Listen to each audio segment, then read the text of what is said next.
Well, welcome everybody to our weekly live stream at Came to Believe Recovery called Recovery Live, where we talk everything about addiction and recovery, all the subjects around what's got us in our brokenness and what gets us out of it, and how Came to Believe has their piece in the pie of helping those get out of brokenness. I want to welcome my co-host Alicea from California. How are you today?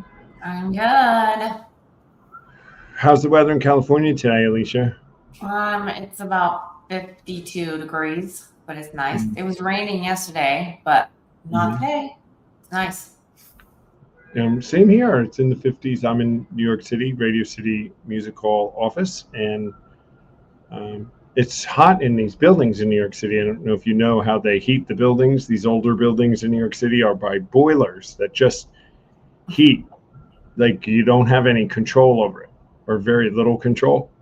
So you can be so the way you control your heat is by opening the window or closing it. Freezing cold in. Yeah, it's the only way. So we have all the windows open here today in the office to get it to a tolerable level, and called the building, but it's fun. New York City in these older buildings. My sister's building is the same way. Where she lives, they can't control the heat. It's either on or it's off, and it's set by the building. So it's just fed. So it tends to be hot, not cold. It tends to be hot. So they have windows open. It's very interesting. So there you go, everybody. You learned something today about the heating in New York City, if you care. Yeah, and then they just divide that between everybody to pay for the bill, for the heating bill. Yeah, it goes into your HOA. I don't want it. I wouldn't want to pay it if I didn't want it. Right? Yeah. So we have some great things coming up, guys. We just came off retreat this weekend in Leesburg, Florida. I came back late Sunday night and watched Lives Changed. It was fabulous. We have some great testimonials that we're going to be showing on the website. You'll stay tuned for them. They're coming, and we'll probably use some of them in our shows coming up. That people that were really profoundly changed. It's always amazing to me to watch somebody walk in so skeptical about the idea that they could get anything out of a weekend and come away so profoundly changed from the weekend. And maybe we can get Cass to come on and talk about her experience before the show's over, because Cass came to her first retreat and she actually got up and spoke on Came to Believe on Sunday afternoon. And she did. Wow. And that was her first opportunity to come to an in-person retreat and really connect. So there's a difference. The virtual is one thing, but the in-person adds so much more with the connections and the people and the live. And so while we're running virtual, we'll never go away from the in-person. It's about that community development. So it was great. Leesburg was a success. Onward, and our next one is in Malibu, and the next public one is in Malibu. Alicea and I are going into a for-profit rehab center called the Inbalance Ranch in Tucson. We're going in next week. We're going. And Sarah's coming to that too. Sarah's coming to that too, and guys, and Dale, we've been contacted by this organization to come and just be a tool in what they're doing, and come and share what we have found so successful over the years and what has been so successful, and have it be one of the tools for their constituents and the people in that rehab center. And it's going to be really exciting. We haven't done this before. It's during the week into this demographic, which is a younger demographic. But we do know we've done this before as far as teaching it, so we're pretty confident. Not pretty, we're confident we're going to go in there and rock it. So we're going to do that this week, and then in 2 weeks after that, we're going to be in Malibu, California. If you guys are in the Southern California area, if you're in the LA, San Diego, Malibu, anywhere, Anaheim area, we're going to have a retreat in Malibu. We have spots open. We'd love to see you there. Reach out to us if you have any questions or concerns. We'd love to. It's our first entry into Southern California, at least in many years, and certainly our first time in Malibu. So we're looking forward to having a full house and having it start the movement out there in Southern California, where the need is as bad as it is everywhere else in the country and in around the world. Some really interesting things going on here, of course, in New York City. We're having our first mocktail hour, which is a sober space kind of networking opportunity and awareness event here at 32 Prince Street in Soho, mocktail hour. So if you're in the New York, New Jersey area, you want to come down and have mocktails presented by Absence of Proof, an organization that is going to come in and bring a bartender. We get to have a drink that won't land you in jail or on the curb. Hi, Shalia. We're with Shalia down in Florida. So she's here watching us. That's fabulous. Welcome. So we're going to do mocktail hour. We're working with a group called the Phoenix, which we just had a wonderful meeting with here in the office, actually. They're going to speak. Grant from the Phoenix, who is their volunteer manager here in New York City, and Elizabeth from Absence of Proof, one of the founders, or the founder of Absence of Proof, is actually going to be with us too. We're going to have a panel discussion on sober spaces and the future of recovery from 3 different perspectives. And so we're looking forward to this being a speaking series, networking series that we're going to run maybe monthly here in New York City, partnering with different organizations and having different speakers come.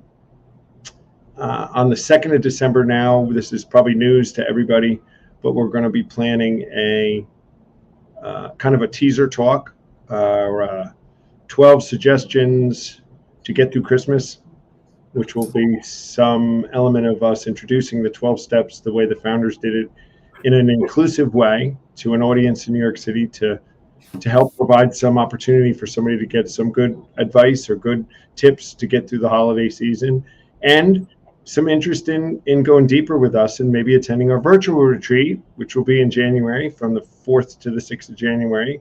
And that's open to the world, guys. If you're follow us at all or have been in recovery, it's really the element of all the people from around the world that come on the virtual retreat. It's interesting, right? Mm-hmm. Like where they're from, all over the place. Right. The British, we had somebody from Germany, we've had some people from Austria. Last time we had some people from Hawaii. Yeah. So mostly the Western Hemisphere, obviously, because of the time zone thing. But it's really fun to see the different cultures and find that addiction and all its issues are pretty common, no matter where you are. You know, what did they say? Jails, rehabs, and institutions is where we all end up when it gets a hold of us. So we have a lot of stuff going on. And then in January, the next week after that, we're going to do another talk in New York City on, how about, what about this new year, a new year inspirational talk here. And that will also be down on 32 Prince Street in Soho.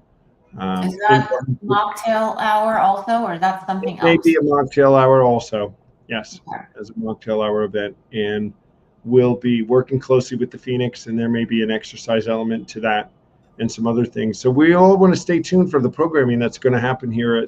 If you're in the New York area next year, and hopefully we would plan to have this type of programming everywhere that we can get a footprint, Alicia. Everywhere we can, we want to be able to offer this kind of 360-degree opportunities for people that come into recovery. Jumpstart to a Came to Believe retreat, then go do CrossFit with Phoenix, go do a book reading, go do a yoga class with the Phoenix, go volunteer with City Relief if you want to, go work at the Bowery Mission, join us, all these different opportunities to live in the go and get your life back or back on track or around. It's exciting to see the opportunities and the openness for all these other organizations to want to partner with us. The 12-step program or philosophy, a lot of has some detractors in the world today, and so we're breaking a little bit of that, the stigma of what the 12-step program meant or can mean and what we mean by it. We talked a lot about anonymity today and how it's hurting them, actually. anonymity. If they're so anonymous, the meetings, we can't even get good messages to them. The Phoenix is finding the same thing, Alicea. They try to just let them know there's these sober activities for people to come to, and they're so restrictive in their anonymity thing and not letting anyone come in and say anything that you got 3,500 meetings in New York City of people every day, 35, 40, 50,000 people coming in to a place looking for things to do to be sober and get to maintain their sobriety, yet they're actively stopping anyone from coming in and telling them about anything that they can do. And it's I don't want to get on too much of a soapbox of it, but I wouldn't mind getting on a pretty big soapbox. I think they're making a big mistake by not allowing for some opportunity for people to just be in community and everything that we could do. Why shouldn't we all get an opportunity for that? So we're going to partner up with them and see if we can get our niche into this community in New York City, largely boots on the ground, but through some other opportunities. And these mocktail hours and all, we hope to just be in public and start attracting people and get some people in the meetings and grow the movement from a grassroots level. The effort to get into this demographic, this group, is quite unique in the world of trying to market because of their effort to not be marketed to and remain anonymous. So, but we're going to take a shot because we know there's a lot of people hurting in New York City and in California where you are, and in Florida where we just were, and everywhere else around the country. So we're going to go one community at a time and just keep spreading our word. So that's what's going on. And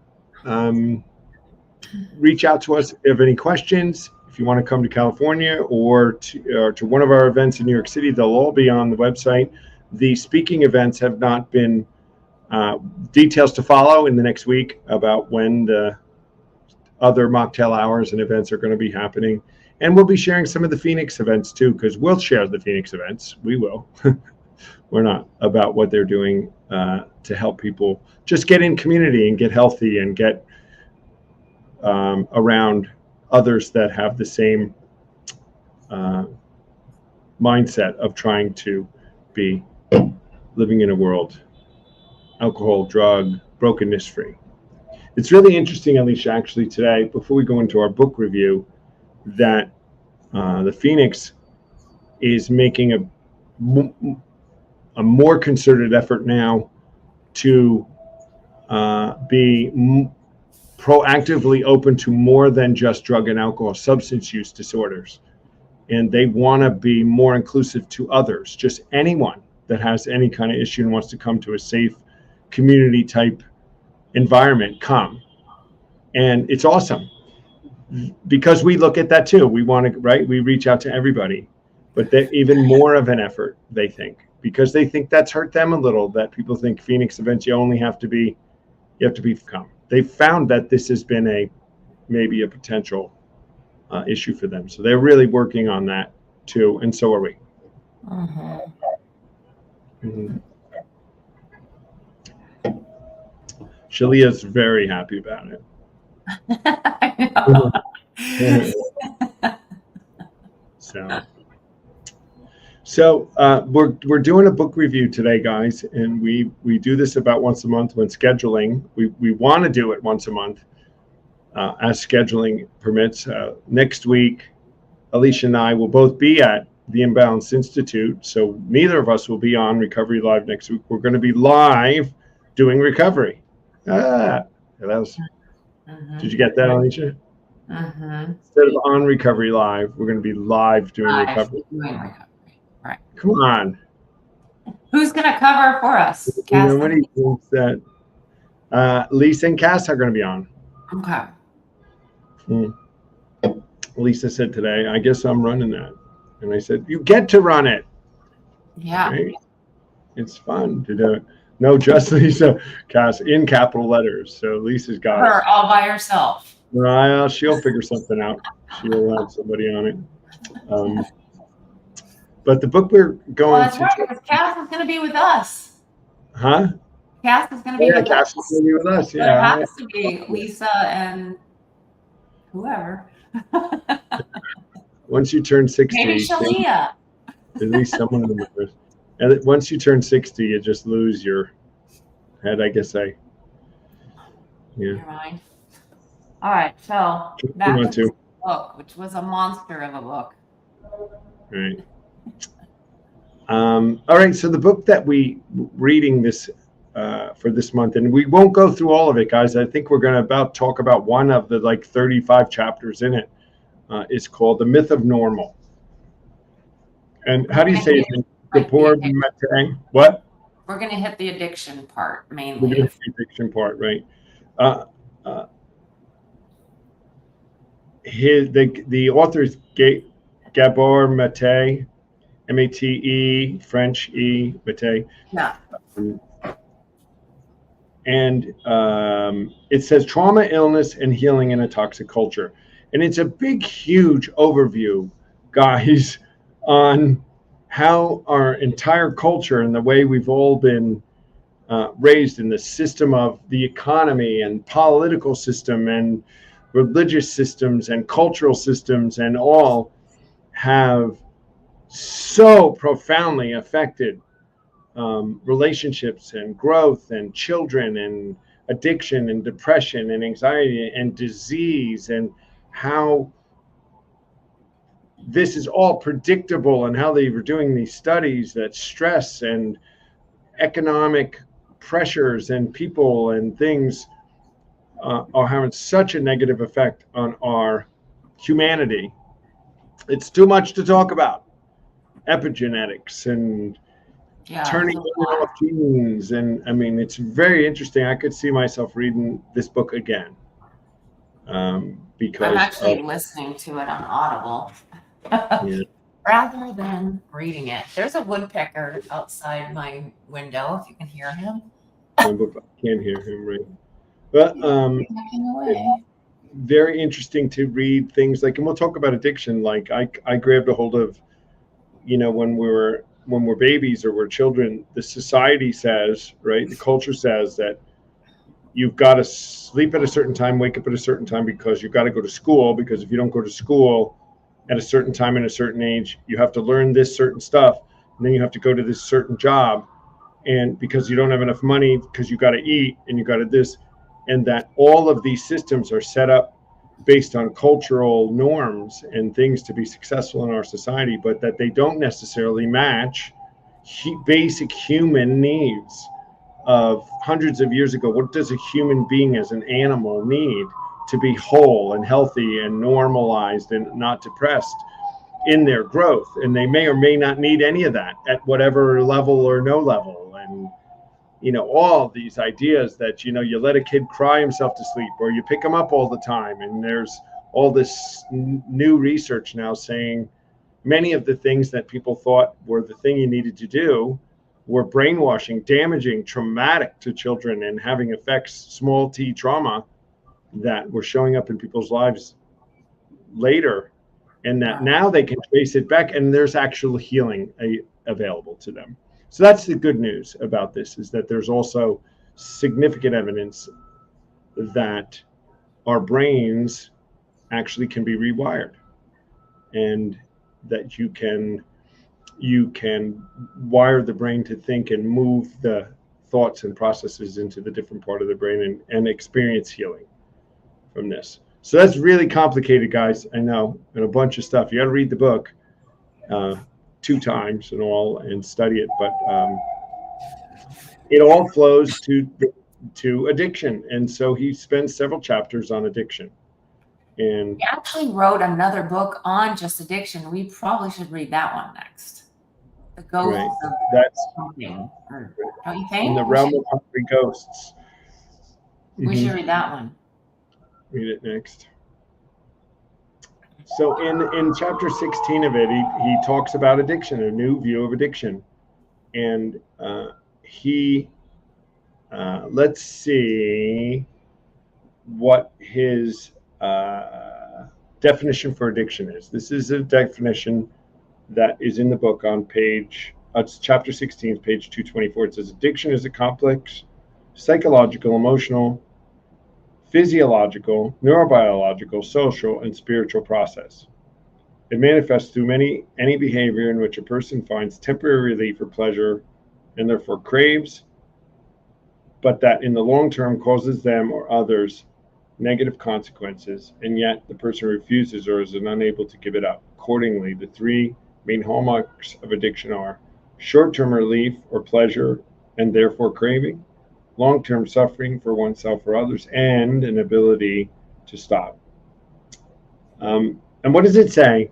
It's addiction is something, it's working on something that almost works. Yeah. It says they work only temporarily. It's hard to get enough of something that almost works, Right. which is so true, right? With our behaviors and our addiction, because it almost works, and then we want more, or maybe it'll work this time, and all that stuff that we talk about at retreats and life. It almost works, so it hooks us, but it doesn't work. And Well, then maybe it almost we pick works until another it does. addiction, and Right. What I found interesting about this is, while I think there's been a wave of, the 12-step program was this thing in the 30s, and it's also, then it's obsolete. It doesn't count today. It doesn't take into consideration the science and the new stuff and today and all of this. There was a whole wave of that.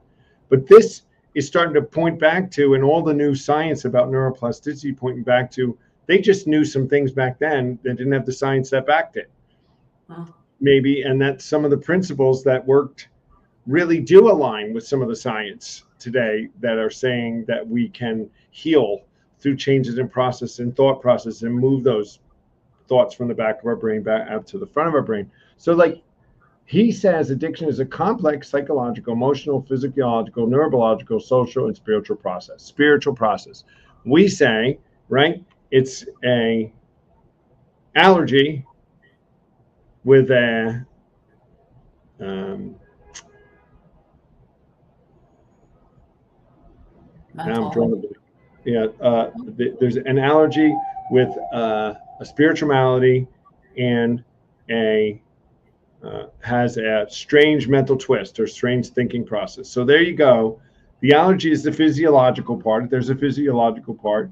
This psychological part and emotional part is this thinking before we drink and this strange mental twist, this thought process that the addict seems to go through in order to, which feeds their addiction. And then there's a spiritual part of it. It says there's a malady, there's a lack of spiritual. So even the scientific definition, in a way, is the same definition that we use. And we say you got to solve all three. You've got to solve the physiologic part of it. You've got to get rid of the substance, right? You've got to stop using the substance. And then get down to the root causes. And in that way, we can heal. And what we say is it's not just about dropping the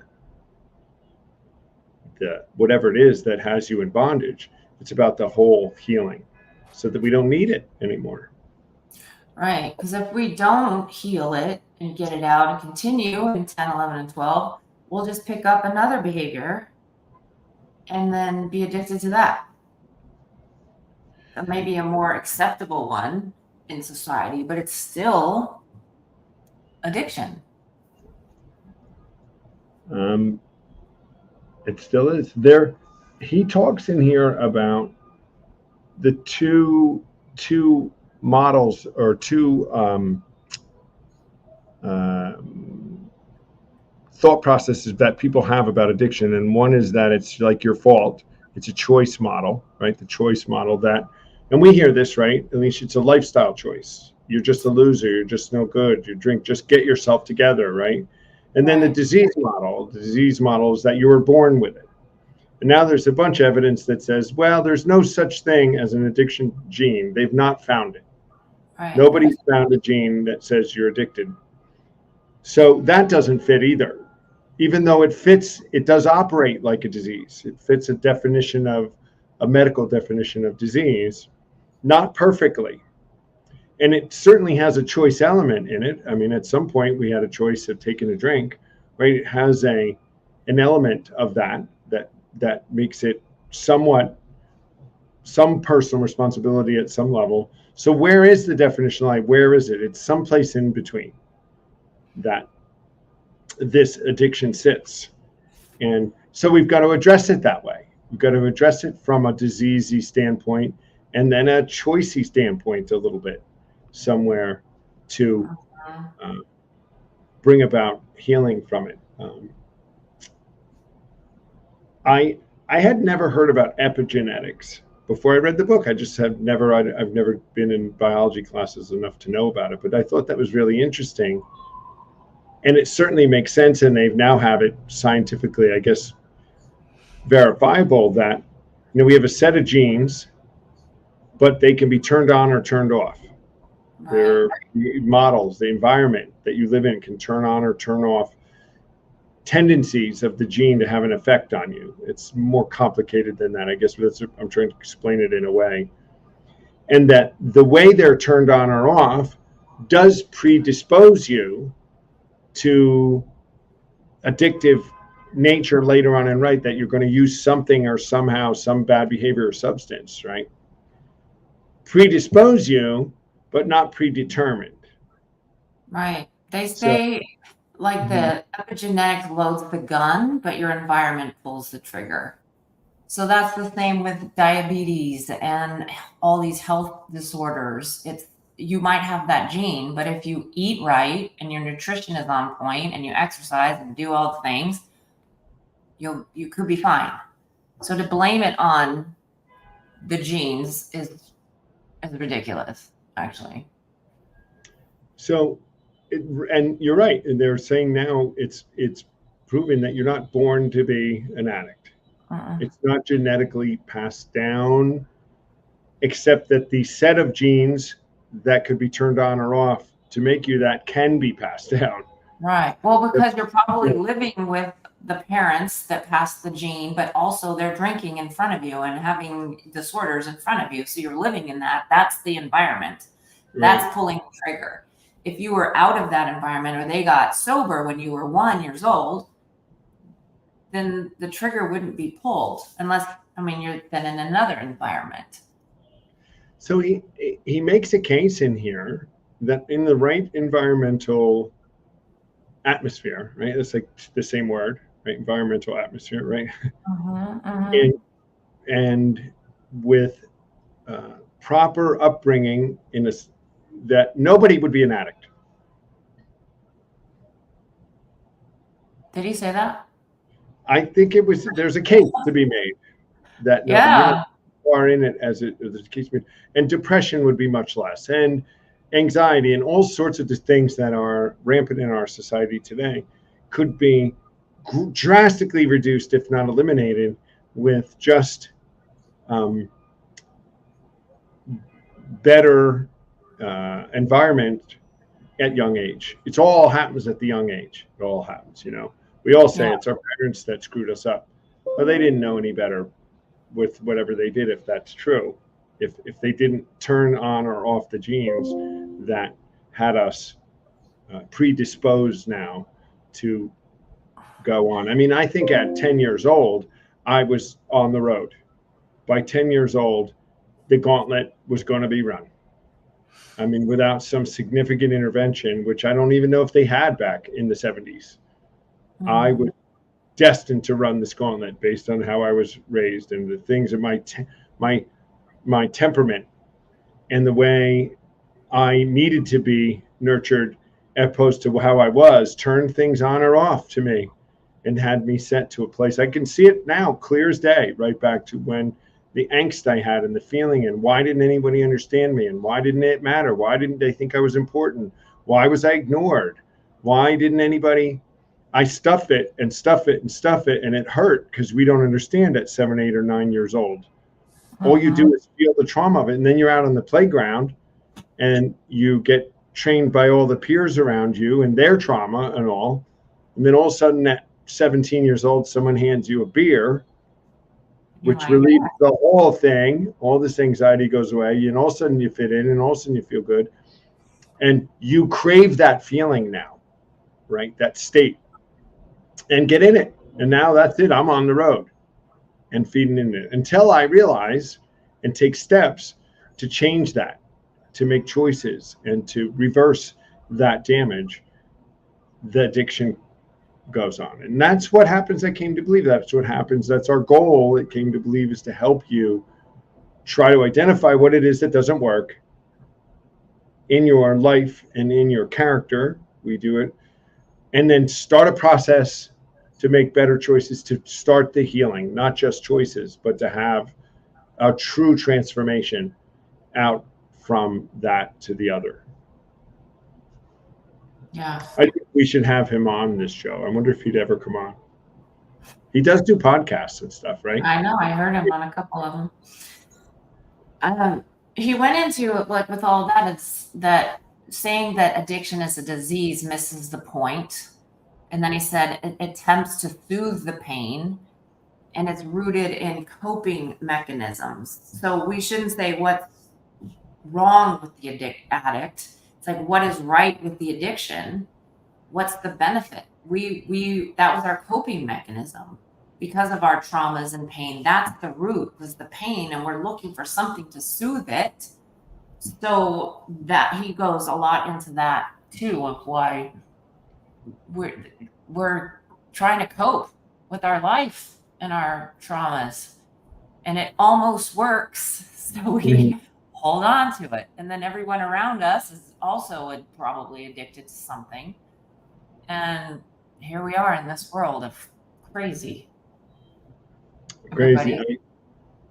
I love that part where they're talking about the cure versus healing, where he says it's a movement towards being whole. That's what you were talking about, I think, just now, is that movement of not looking at what went wrong, but looking at why I can't figure out what's right. Yeah, so ask not why they're addicted, but why is there pain? What's the pain underneath it? Which we do in the retreats, right? Looking at all the past hurts and then making amends. And so we get to those roots, and rather than just give them medication or put them in jail, why not look at it and get them recovered? Maybe that's a good idea. But they have to be willing to go through that process. And a movement towards healing is more digestible than I got to be cured. Cured is you're either cured or you're not, right? But healing is a process. And I think you could buy somebody in, which we hope we do at the retreat, to say, we're giving you this process now to grow in understanding and effectiveness and start taking your life back. But it's a process. And it's okay if you make mistakes. It's okay to be different point along the spectrum. Just keep moving along it. If I had to do a whole set of things and be cured the next day, or this very, restrictive kind of process with this one outcome to happen immediately, well, who would do it? Or maybe a harder hill to climb, at least for me. I would have, and it doesn't exist, a cure for this overnight. It doesn't exist.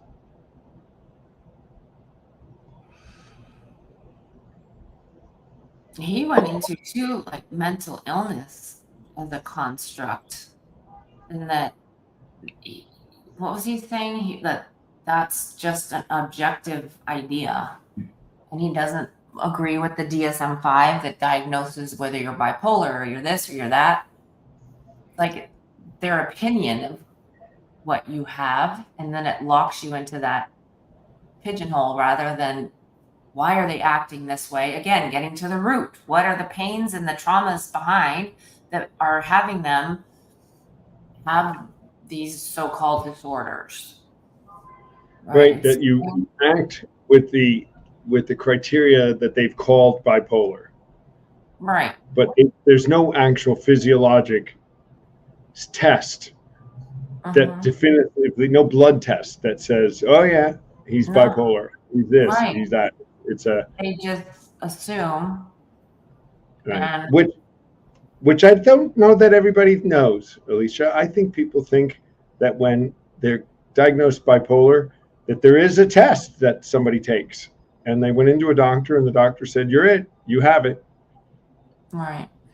And there's a set of behaviors that are uh, observed, and then you're labeled that way, and then that dictates treatment, right? And then he said that was a cycle in itself, right? Like how they have mood disorders or whatever he said, the mood swings. So you're bipolar. Well, how do you know they're bipolar? Because he has mood swings. There's no Right. answer. Right. And then they're on meds for life, and rather than getting to the root. Though I know many people that do get diagnosed will go to counseling, come to retreats, and find the root. Not everybody just doesn't look for that, but I think that should be number one, is getting to the root of everything. Not only just with mental stuff, but every illness. Don't they say like 80% of hospital stays are lifestyle things that can be changed? What are you eating? What are you stressed out about? And are you moving your body? 80% of the people would be out of the hospital. But they'll give them the meds and keep them sick and keep coming back. And it's ridiculous. I think he said, it's one of the chapters they talk about clinicians with women with breast cancer, that they can predict just by asking a bunch of questions to the women and check their lifestyle. They predict with extreme accuracy who has cancer and who doesn't. They can I think it was MS, wasn't it MS? They were MS, one of them. Really nice, like really, really, really nice.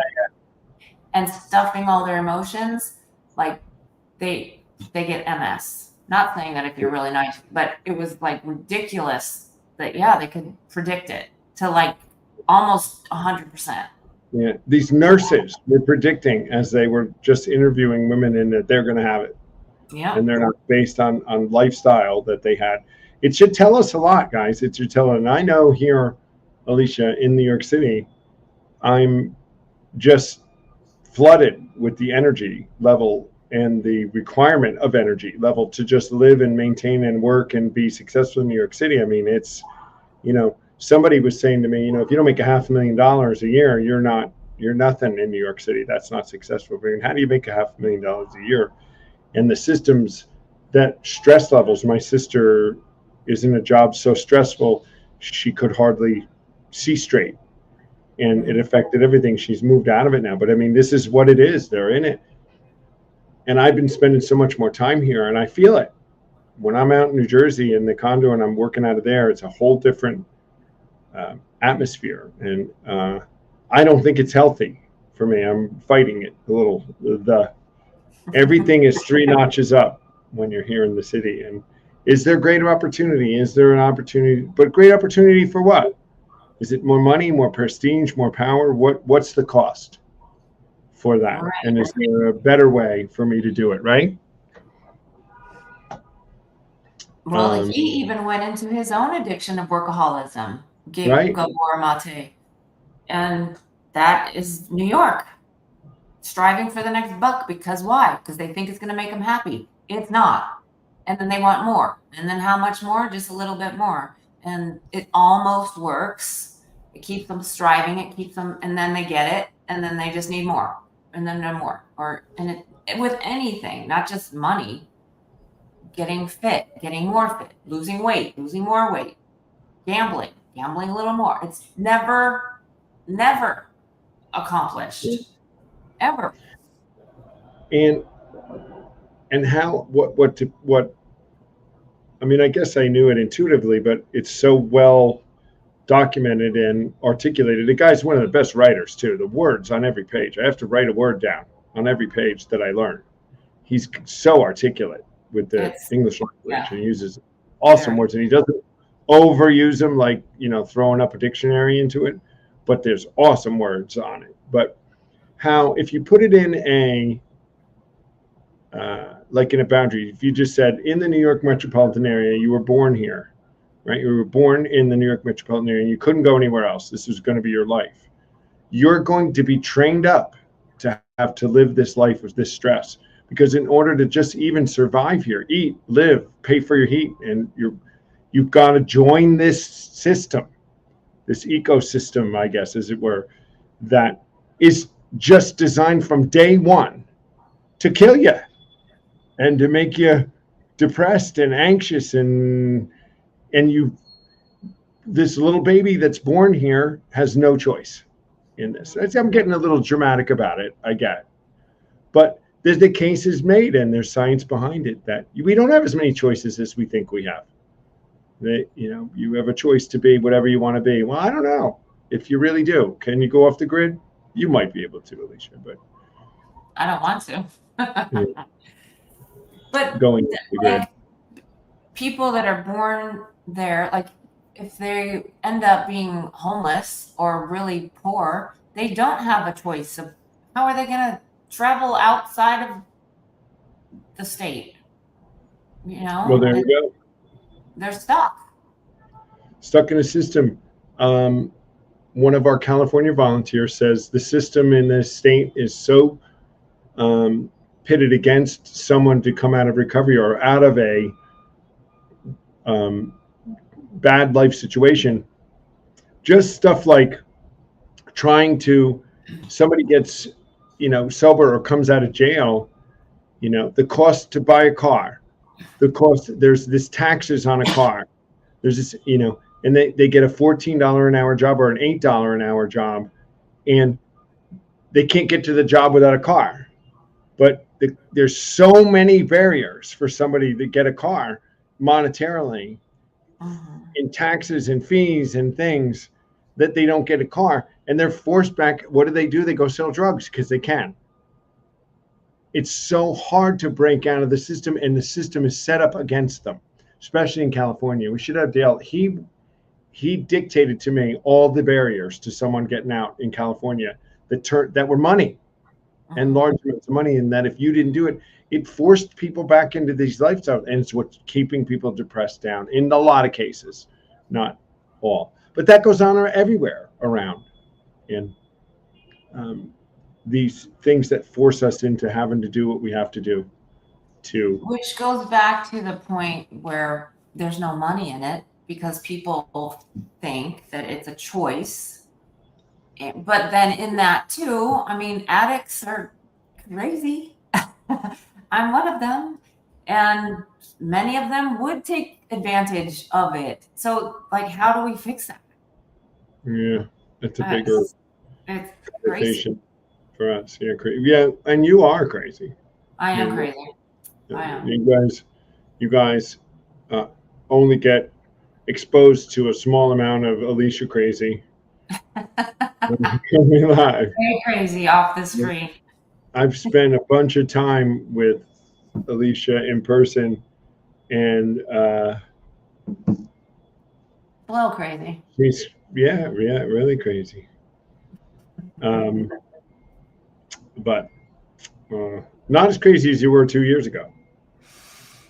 So you're moving in the right direction. Anyway, I love these segments. I really wish that I'd had a little more time to prepare, guys. There's so much material, so much information in this book. It's such a great book to read. It's just so enlightening and eye-opening. And maybe you would, if you read it, you could start your path to healing if it's something that you need to have happen. Maybe we'll do another chapter or two of this, Alicea, as we study it deeper. But I think some of the material in this book and other things you'll hear about it again, guys, here on Recovery Live, as it all dovetails in the stuff that we're doing, as we find that the stuff we're doing in the 12 steps and stuff in science and stuff going on, we're closer together than we think in all our things. And the closer we do and the more open we are to all the things being researched and things being done, the more chances we have to get healed from whatever we have.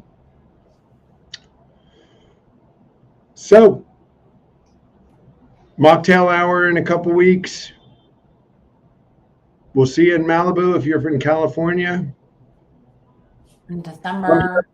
Yeah, we got the virtual retreat in the beginning of January, right after New Year's. If you just can't get sober till then, we'll be there that first weekend after New Year's, January 5th through the 7th, virtual. Right from the armchair, your home, or the couch, wherever you are. And then we'll be launching in to 2024's retreat season. We're going to start mapping out the whole retreat season for 2024. Lisa and I were talking about this morning, and where we're going to be, and where the new places, and where the recurring places, and how we can bring this message of recovery, at least as an option, to as many places as we can. Because if this works for you, you may be able to experience the freedom that we experienced in a short period of time and start to get your life back, and a life beyond anything that you would have imagined. At least that was my experience. So thank you guys for coming on today. We won't see you next week. You'll see Lisa next week here, but Alicia and I will be back in 2 weeks right here on Recovery Live at 10 a.m. Pacific, 1 p.m. Eastern, and now back to 6 p.m. in the UK, because we all fell back and rode forward and everything. So with that, everybody have a great week, and we'll see you in 2 weeks. Bye. Peace.